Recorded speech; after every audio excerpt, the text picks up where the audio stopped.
안녕하세요. 함께행보안교회 정유한 목사입니다.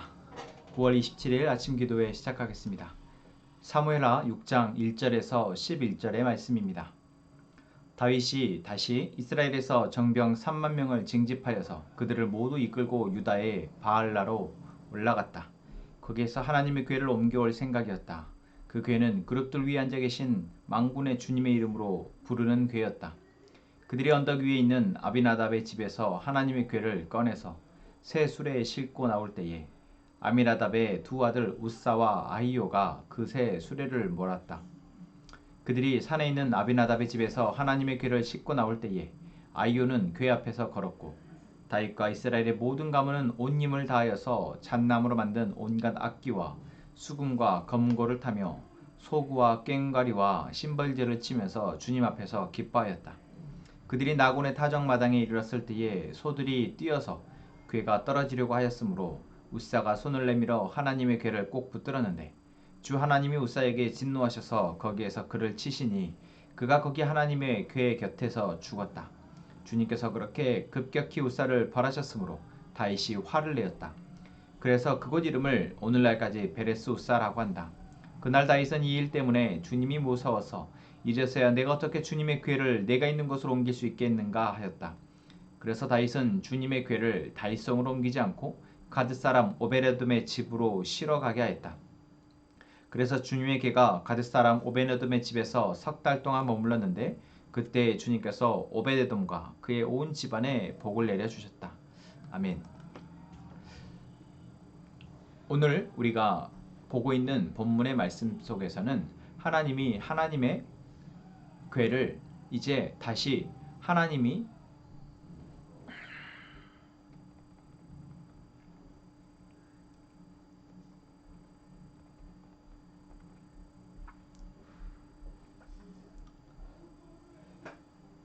오늘 사무엘하 6장의 말씀은 다윗이 하나님의 언약궤를 다윗성으로 이제 다시 운반하기 위해서 옮겨오기 위해서 그 마음을 먹고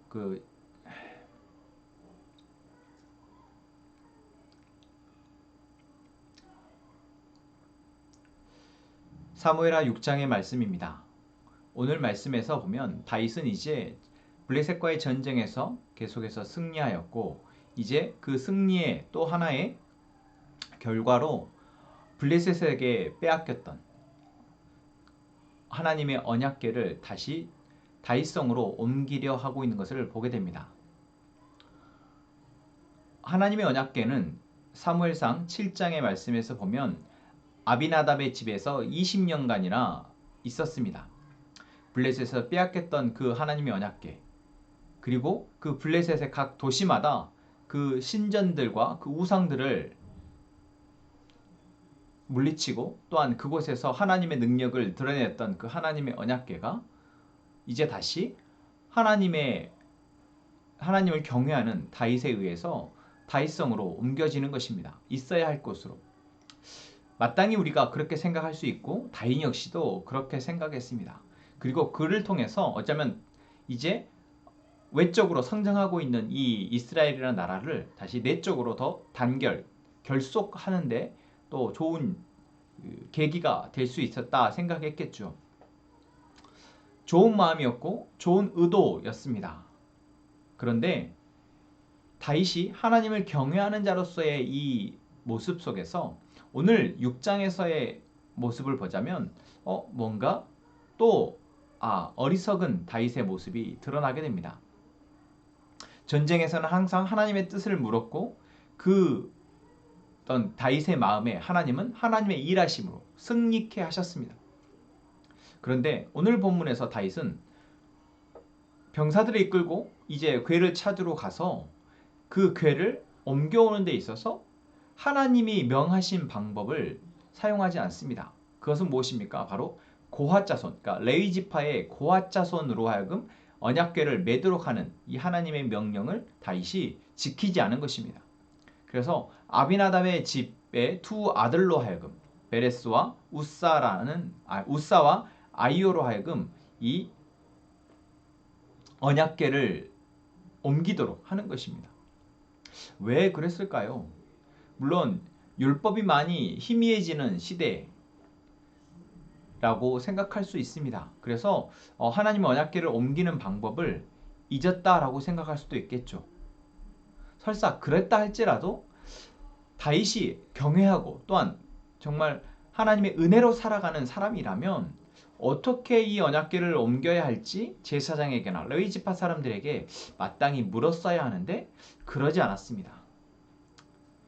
더 안 좋게 설사 알고 있었다 할지라도 어떻게 언약궤를 옮겨야 하는지 알고 있었다 할지라도 다윗은 어떤 그 흥분된 마음 때문이었는지 그저 그냥 아비나답의 두 아들로 하여금 언약궤를 옮기게 합니다. 그리고 그 결과 어떻습니까?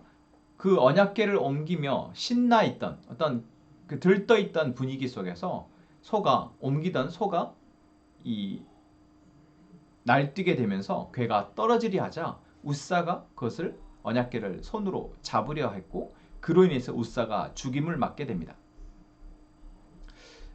우사는 그저 언약궤를 땅에 떨어뜨리면 안 된다라는 생각에서 반응한 것입니다. 그런데 우사는 죽습니다. 그리고 이 우사의 죽음 때문에 다윗은 분노하게 됩니다. 우사의 잘못 때문에 분노한 것인지 또는 이 상황 자체에 분노한 것인지 알 수 없지만 다윗은 화를 내었다라고 얘기합니다. 그리고 그때부터 이곳을 베레스 우사라고 이야기하죠. 이 상황 여러분 어떻게 보십니까? 우사의 잘못입니까? 물론 우사의 잘못도 있지만 사실 다윗의 어리석음 때문에 벌어진 끔찍한 결과입니다.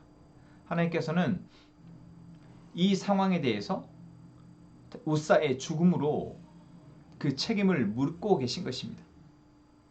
근데 더 안타까운 것은 다윗이 여기에서 화를 내는 것에서 멈췄다라는 것입니다. 그리고 그 하나님이 화를 내시는 것을 두려워하여 이 언약궤를 옮기는 것을 멈추고 가드 사람 오베데돔이라는 사람의 집으로 이 언약궤를 실어가게 합니다. 하나님을 경외하는 자 다윗 그리고 어쩌면 이스라엘 백성들 가운데 가장 하나님의 마음에 합하고 또한 하나님을 알고 있다라고 생각할 수 있는 사람 다윗이 어쩜 이럴 수 있을까요?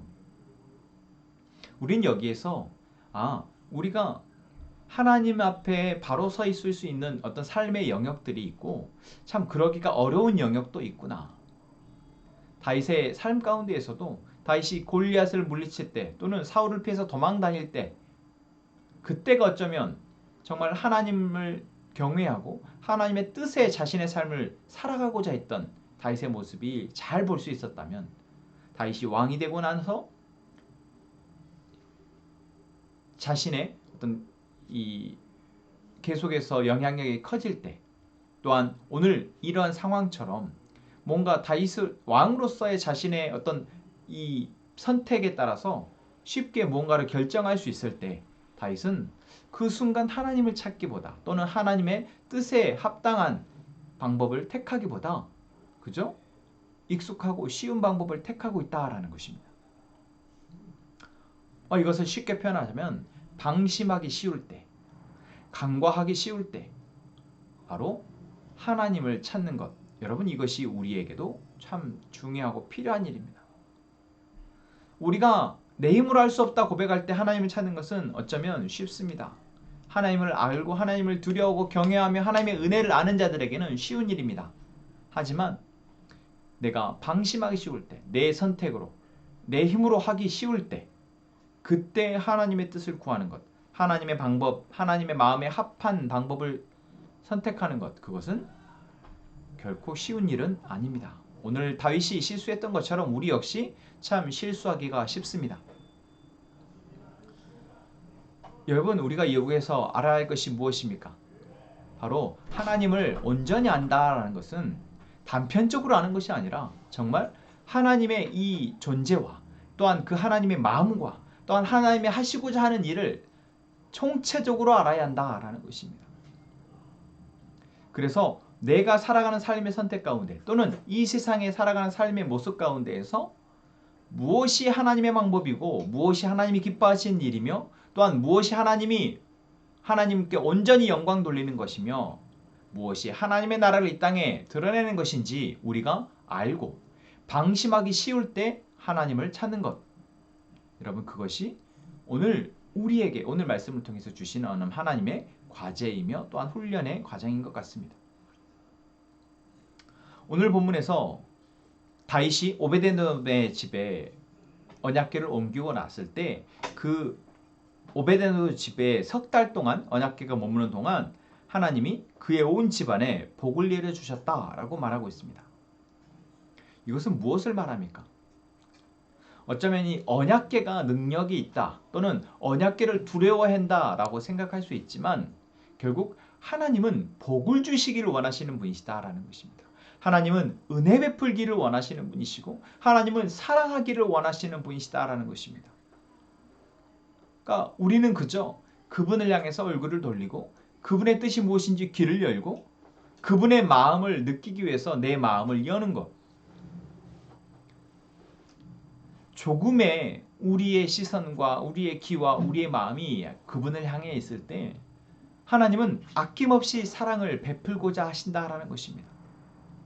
전혀 관계도 없고 하나님을 향해서 어떤 마음이 있을지도 모르는 이런 오베데돔의 집에 사실 아비나답의 집도 그렇습니다. 20년간이나 머물렀을 때 그곳에 하나님의 복을 주시는데 여러분 다윗이라는 사람보다 아비나답이라는 사람 누가 더 하나님을 경외하는 자라고 우리가 알고 있습니까? 당연히 다윗 아닙니까? 그런데 하나님이 그 언약궤가 머물러 있던 오베데돔의 집이나 아비나답의 집에 하나님이 복을 주신다라는 것입니다. 무엇을 말합니까? 하나님은 복 주시기를 원하고 은혜 베푸기를 원하시며 사랑하기를 원하신다라는 것. 여러분 우리가 하나님을 마땅히 경외하고 두려워하는 마음 그러한 마음으로 우리의 눈과 귀와 마음을 생각을 그분께 집중하기를 원합니다. 이 세상에 하나님보다 두려워할 것이 무엇이 있겠습니까? 이 세상에 하나님보다 의지할 것이 무엇이 있습니까? 그런데도 우리는 자꾸만 방심한다라는 것이죠. 다윗이 그러한 것처럼 오늘 우리에게 주신 이 하나님의 말씀을 통해 우리가 기도합시다. 하나님, 내가 방심하기 쉬울 때, 방심할 수 있을 때 그때 하나님의 뜻을 구하게 하여 주옵소서. 그래야 그 뜻에 따라 행할 수 있게 하여 주옵소서. 그래야 하나님의 이 복과 하나님의 은혜를 그 하나님의 사랑을 누리게 하여 주옵소서. 함께 기도하겠습니다. 하나님, 오늘도 우리에게 하나님의 말씀을 들려주시니 감사합니다. 하나님이 우리가 삶을 살아가며 하나님의 뜻에 따라갈 수 있도록 계속해서 말씀하여 주시지만 우리가 방심할 때가 더 많습니다. 우리의 힘으로 할 수 있다 생각할 때 그래도 된다 생각할 때가 많습니다. 하나님, 우리가 그러할 때 더 하나님의 뜻을 구할 수 있도록 도우시옵소서. 우리의 생각과 우리의 마음과 우리의 시선을 하나님께 향하게 붙잡아 주옵소서. 그래야 그 하나님의 뜻에 따라 행하게 하여 주옵소서. 그래야 하나님의 은혜를, 하나님의 복을, 하나님의 사랑을 누리게 하여 주옵소서.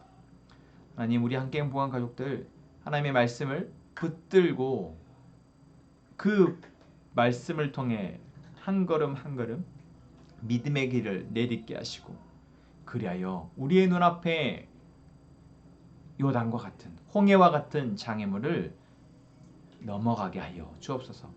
하나님, 예리자매를 위해서 기도합니다.